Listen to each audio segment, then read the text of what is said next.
Iran के supreme leader Ayatollah Ali Khamenei का कहना है कि वो डरने वाले नहीं हैं, बल्कि उनके जो मुजाहिदीन हैं, पासदारान इनकलाब के जो सिपाही हैं, वो दरअसल मशक शुरू कर चुके हैं, ट्रेनिंग शुरू कर चुके हैं और वो अब किसी से डरने वाले नहीं और पूरी ताकत के साथ मैदान में उतरेंगे। लेकिन आपको बताते चलें कि ईरान और इजराइल के अमेरिका के दरमियान अगर जंग होती है, क्योंकि इस जंग में कहीं ना कहीं पसे पर्दा इजराइल भी शामिल होगा, यह दुनिया अब जान रही है कि जहां पर इजराइल है वहीं अमेरिका है और जहां अमेरिका है वहां इजराइल है, यानी ये दोनों एक ही चोली के एक ही आप ये मान लीजिए कि एक साथ नजर आते हैं और ये एक दूसरे से अलहदा नहीं हो सकते हैं, क्योंकि इन दोनों का जो दुश्मन है वो ईरान है और ऐसे में ईरान को खत्म करने के लिए अमेरिका और इजराइल हमेशा साथ रहते हैं। लेकिन दरअसल जो सबसे बड़ा खतरा ईरान अमेरिका के सामने है, इजराइल के सामने है, वो जो सबसे बड़ा खतरा है वो खतरा है खलीज फारस और अबनाए हुर्मुज।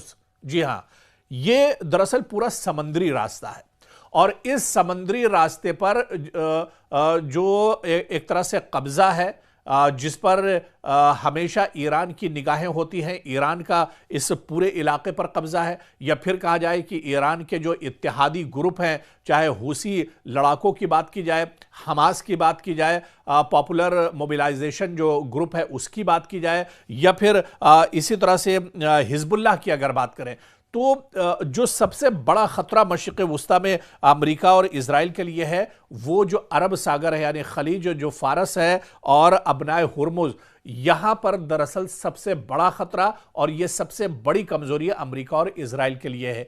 क्योंकि आपको याद होगा जब गजा पर इजराइल ने हमले तेज किए थे, या जब ईरान के साथ जंग इजराइल की छिड़ी थी, उस वक्त हुसी जो लड़ाके थे उन्होंने अरब सागर के अंदर खलीज फारस के अंदर एक तरह से लंगर डाल दिया था। उन्होंने एक तरह से इजराइल के नाक में दम कर दिया था। इजराइल से आने जाने वाला कोई भी शिप, कोई भी बहरी जहाज वहां से नहीं गुजर सकता था। कई बार आपने देखा कि हुसी लड़ाकों ने इजराइल के जो पानी के जहाज हैं उस पर हमला किया और उन्हें बुरी तरह से शिकस्त का सामना करना पड़ा। तो जो सबसे बड़ी कमजोरी मानी जाती है मशरिक़ वुस्ता में अमेरिका या इजराइल की, वो दरअसल समुद्री रास्ता है। हुसी लड़ाके समुद्री रास्ते के डाकू माने जाते हैं।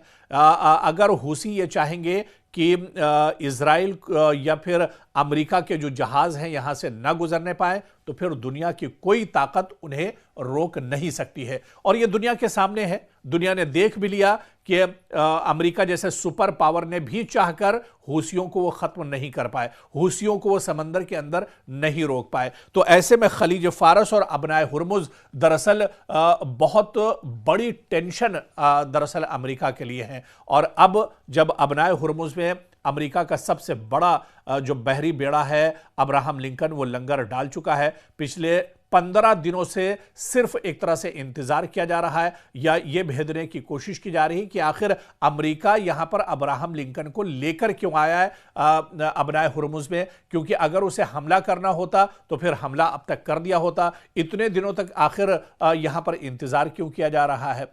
खैर, दरअसल इंतजार जो माहिरीन और एक्सपर्ट हैं वो यही बताते हैं कि अमेरिका दरअसल जंग नहीं चाह रहा है, जो अंदर की बात है। बाहर से तो गीदड़ भभकी डोनाल्ड ट्रंप की और बिन्यामिन नेतन्याहू की आती है, बयानबाजी लगातार उनकी तरफ से होती है कि ईरान तबाह बर्बाद हो जाएगा, ईरान खत्म हो जाएगा, ईरान के सुप्रीम लीडर को मार दिया जाएगा और उन्हें खत्म कर दिया जाएगा। लेकिन अंदर से अमेरिका और इजराइल जंग करने से डर रहे हैं और इसी वजह से वो जंग नहीं लड़ पा रहे हैं, क्योंकि मशरिक़ वुस्ता में अमेरिका की बहुत सी कमजोरियां हैं। मशरिक़ वुस्ता में इजराइल चारों तरफ से एक तरह से फंसा हुआ है। इसी तरह से अब ईरान अमेरिका के साथ दरअसल जंग नहीं चाह रहा है।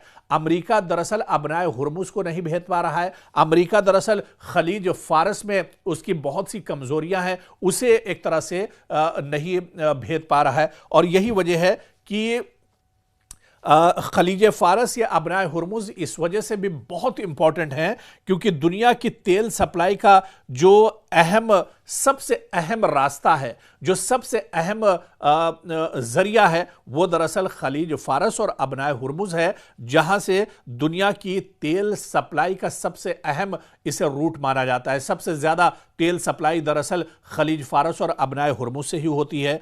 ईरान अगर यहां कशीदगी बढ़ाई गई तो आलमी तेल की कीमतों में बहुत बड़ा उछाल होगा, जिससे अमेरिका और यूरोपीय जो मईशत है वो एक तरह से मुतासिर हो सकती है। तो दरअसल ये एक बड़ी वजह है। अमेरिका दरअसल यही नहीं चाह रहा है। अमेरिका चाह रहा है कि अगर यहां पर जंग हो जाती है तो फिर अबनाए हुर्मुज में किस तरह से वो निपटेगा, खलीज फारस में किस तरह से वो निगरानी कर पाएगा। तो ऐसे में एक बड़ा खतरा कहीं ना कहीं अमेरिका और इजराइल के लिए बना हुआ है। और जो सबसे बड़ा खतरा है, जो सबसे बड़ा चैलेंज है अमेरिका के लिए, वो खलीज फारस और अबनाए हुर्मुज है। ऐसे में आने वाले दिनों में अगर जंग होती भी है, जिसके इम्कानात बहुत कम है, लेकिन अगर जंग होती है तो फिर अमेरिका इस महाज पर किस तरह से ईरान को साधेगा, या जो प्रॉक्सी नेटवर्क के जो इत्तेहादी हैं ईरान के, उन्हें अमेरिका किस तरह से आने वाले दिनों में साधता है, यह देखना अहम होगा।